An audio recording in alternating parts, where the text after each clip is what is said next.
ನಮ್ಮ ಕಿಚನ್ನಲ್ಲಿ ತುಂಬ natural spices available ಇದೆ. ಸೊ ಇದನ್ನು ಡೈಲಿ ನಿತ್ಯ ಬಳಸುವುದರಿಂದ ನಾವು ನಮ್ಮ ಮೆಟಬಾಲಿಸಮ್ನ ಚೆನ್ನಾಗಿಟ್ಕೊಂಡು ಕ್ಯಾನ್ಸರ್ ಅಂತ ರೋಗವನ್ನು ನಾವು ಪ್ರಿವೆಂಟ್ ಮಾಡಬಹುದು. ಸೊ ಇದರಲ್ಲಿ ಕೆಲವು ಸ್ಪೈಸಸ್ ನಾನು ಹೇಳಲಿಕ್ಕೆ ಇಷ್ಟಪಡ್ತೀನಿ. ಇದೇನೆಂದರೆ, ಒಂದು ಜೀರಿಗೆ, ಎರಡನೇದು ಓಂ ಕಾಳು, ಮೂರನೇದು ಅರಿಶಿನ, ನಾಲ್ಕನೇದು ಕರಿ ಜೀರಿಗೆ ನಾವೇನು ಕಲೋಂಜಿ ಅಂತೀವಿ, ಐದನೇದು ಧನಿಯಾ, ಆರನೇದು ಮೆಂತೆ, ಏಳನೇದು ಸ್ವಲ್ಪ ಚಕ್ಕೆ, ಎಂಟನೇದು ಲವಂಗ, ಒಂಬತ್ತನೇದು ಏಲಕ್ಕಿ.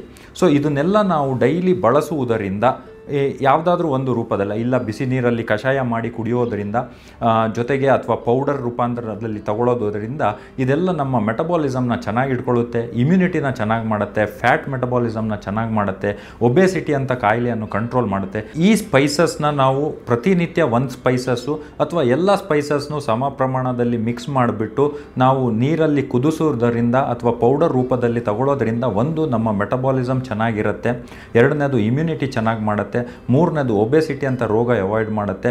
ಯಾವಾಗ ನಮಗೆ ಈ ಇಮ್ಯುನಿಟಿ ಚೆನ್ನಾಗಿದೆ, ಒಬೇಸಿಟಿ ರೋಗನ ಪ್ರಿವೆಂಟ್ ಮಾಡ್ತಾ ಇದ್ದೀವಿ, ಜೊತೆಗೆ ನಮ್ಮ ಮೆಟಬಾಲಿಸಮ್ನ ಚೆನ್ನಾಗಿ ಮಾಡ್ತಾ ಇದ್ದೀವಿ, ಸೊ ಈ ಥರ ದೊಡ್ಡ ದೊಡ್ಡ ಕಾಯಿಲೆ ಬರುವಂಥದ್ದನ್ನು ನಾವು ಅವಾಯ್ಡ್ ಮಾಡಬಹುದು.